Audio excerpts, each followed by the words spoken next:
সদৌ অসম বেদিয়া সমাজৰ কেন্দ্ৰীয় সমিতিৰ 11 সংখ্যক প্ৰতিষ্ঠা দিৱসটি শনিবাৰে দিনজোৰা বৰ্ণাঢ্য কাৰ্যসূচীৰে কাৰ্বি আংলঙৰ হাওৰাঘাট এলেকাৰ পশ্চিম হাতীপৰা গাঁৱত পালন কৰা হয়। সমাজৰ কেন্দ্ৰীয় সমিতিৰ সভাপতি চামু বেদিয়াই পুৱা পতাকা উত্তোলনেৰে অনুষ্ঠানৰ শুভাৰম্ভ কৰে। পাছত শ্বহীদ তৰ্পণ কাৰ্যসূচী ৰূপায়ণ কৰা হয়। বেদিয়া সমাজৰ সাংস্কৃতিক শোভাযাত্ৰাত সমাজৰ সহস্ৰাধিক লোকে অংশগ্ৰহণ কৰি বেদিয়া সমাজৰ জয়ধ্বনি দিয়ে। বিয়লি এক গাম্ভীৰ্যপূৰ্ণ মুকলি সভা অনুষ্ঠিত হয়। বেদিয়া সমাজৰ লোকসকলক একত্ৰিত কৰাৰ লগতে শিক্ষা, সংস্কৃতি, অৰ্থনৈতিক ভূমিৰ অধিকাৰ, ষষ্ঠ অনুসূচী দাবী, বৌদ্ধিক উত্তৰণ সহ সকলো দিশতে আগবঢ়াই নিয়াৰ প্ৰয়াস অব্যাহত ৰখা সদৌ অসম বেদিয়া সমাজৰ কাৰ্বি আংলঙত অনুষ্ঠিত কেন্দ্ৰীয় প্ৰতিষ্ঠা দিৱসত উপস্থিত থকা লোকসকলে ঐক্যবদ্ধভাৱে সমাজৰ হৈ কাম কৰি যোৱাৰ সংকল্প লয়।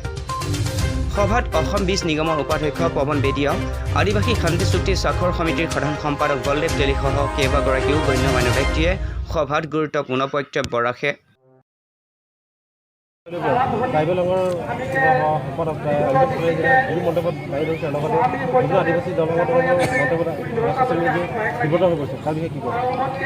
প্ৰথম কথা হ'ল অতি শেহতীয়াভাৱে সদৌ অসম ট্ৰাইবেল সংঘৰ সাধাৰণ সম্পাদক আদিত্য খাকলাৰী ডাঙৰীয়াই অসমৰ আদিবাসী লোকসকল জনজাতিৰ মৰ্যাদা পোৱা নোপোৱাৰ এই গোটেই বিষয়টো যি ধৰণৰ কিছু প্ৰতিক্ৰিয়াশীল মন্তব্য তেওঁ কৰিছিল, সংবাদ মাধ্যমে ব্যক্ত কৰিছিল।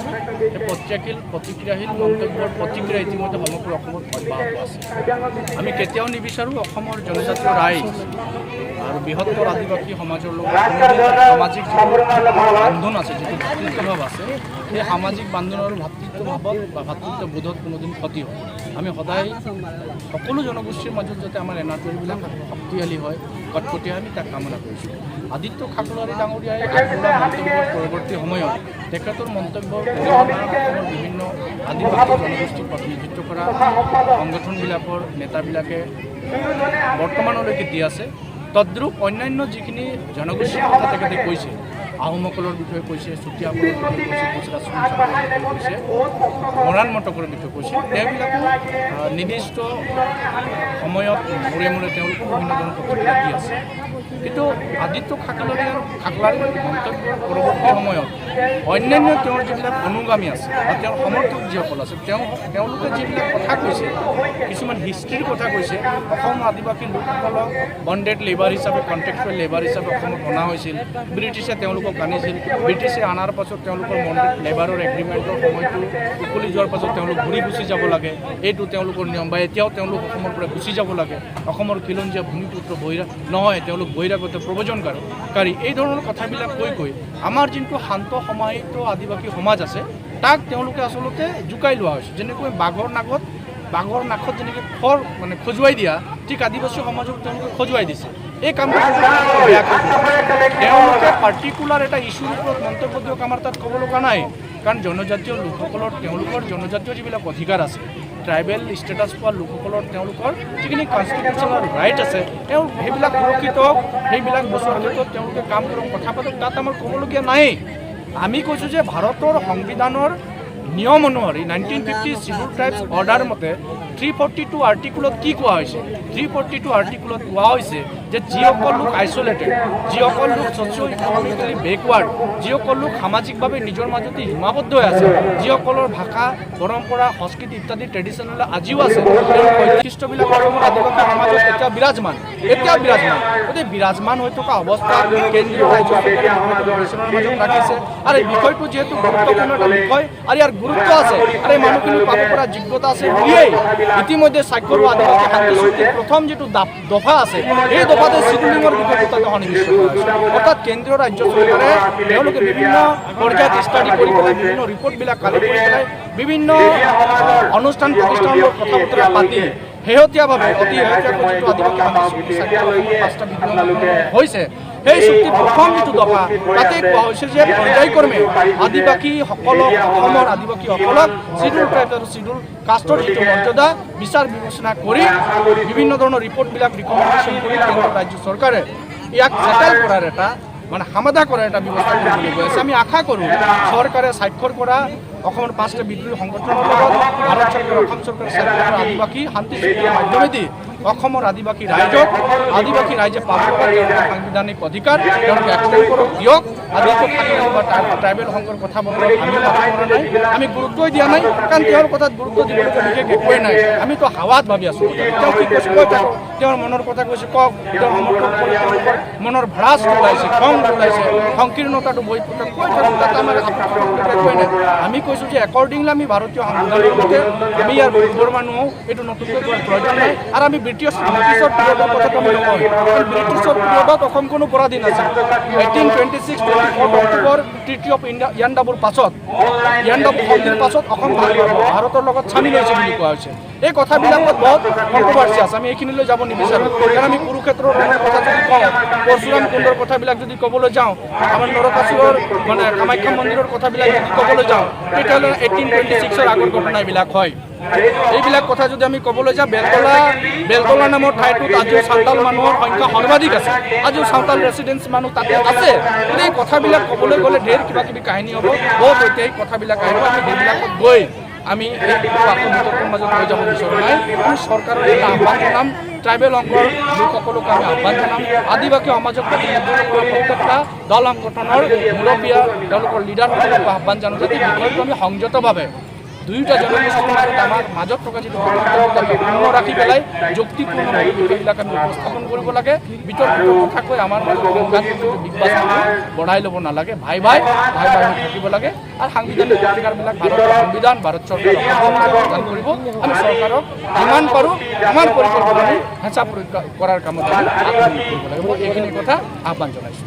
অসমৰ প্ৰতিটো জনগোষ্ঠীৰ ৰাইজে অতি ভাল কৰিছে, বিশেষভাৱে ট্ৰাইবেল ষ্টেটাছ বিচাৰি থকা জনগোষ্ঠীবিলাকৰ মুৰব্বী সংগঠনবিলাক আৰু ভাল হৈ যায়। যেতিয়া MP ইলেকশ্যন আহে, যেতিয়া এছেম্বলি ইলেকশ্যন আহে, জনজাতি মৰ্যাদা দিম বা পাব, এই কথাটোক লৈ নতুন নতুন কথা বতৰা হৈ থাকে। বিফৰ MP ইলেকশ্যন 24 ইলেকশ্যনৰ প্ৰাক মুহূৰ্তত এই ইছ্যুটো আকৌ আহিছে। হয়তো 24 ইলেকশ্যন বহুত সুন্দৰ প্ৰিপেৰেশ্যন হ'ব পাৰে, বিভিন্ন সংগঠনে ইয়াৰ কাৰণে দায়িত্ব দিব পাৰে যে ইছ্যুটো যিমান পাৰা যায় হাইলাইট কৰা হ'ব, এই ইছ্যুটো যিমান বেছি হাইলাইট হ'ব, আপোনালোকৰ নেতৃত্বত আপোনালোকৰ জাতিবিলাক বেছি বেছি অৰ্গেনাইজ হ'ব, আপোনালোকৰ জাতিবিলাক যিমান বেছি বেছি আপোনাৰ নেতৃত্বত অৰ্গেনাইজ হ'ব, লিডাৰবিলাকৰ গুৰুত্ব ইমানেই বাঢ়ি যাব। ঘটনাবিলাকতো তেনেকুৱাই হৈছে, আৰু বহু লিডাৰ গৈ পেলাই পাছত সংগঠনিক নিৰ্দিষ্ট ৰাজনৈতিক দলত যোগদান কৰি ইলেকশ্যন খেলে, কোনোবাই জিকি যায়, কোনোবাই হাৰি যায়, যিজন জিকি যায় তেওঁ নেতা হয়, হাৰি যোৱা মানুহ গাই বজায়, এই কুলুৰ নহ'ল সিকুলৰো নহ'ল বা ঘটনাবিলাক হয়। গতিকে ঘটনাবিলাক আপোনালোকে 24 আগত হোৱাৰ সম্ভাৱনা সৰ্বাধিক আছে। আমি আশা কৰোঁ এই গোটেই বাছি থকা দৰকাৰ, আমাৰ লিডাৰবিলাক বাছি থকা দৰকাৰ। যেনেকৈ ট্ৰাইবেল লিডাৰবিলাকো ইয়াৰ হয়তো বলি হ'ব পাৰে এই ৰাজনৈতিক কৌশলটোৰ, ঠিক আদিবাসী সমাজক প্ৰতিনিধিত্ব কৰা লিডাৰবিলাক ইয়াৰ বলি হোৱাৰ সম্ভাৱনা আটাইতকৈ বেছি আছে। সেইকাৰণে আমাৰ সংযমতাৰ অত্যন্ত জৰুৰী আছে। আমি নিজৰ মাজত কথাখিনি ৰাখিব লাগে, সংযমী হ'ব লাগে।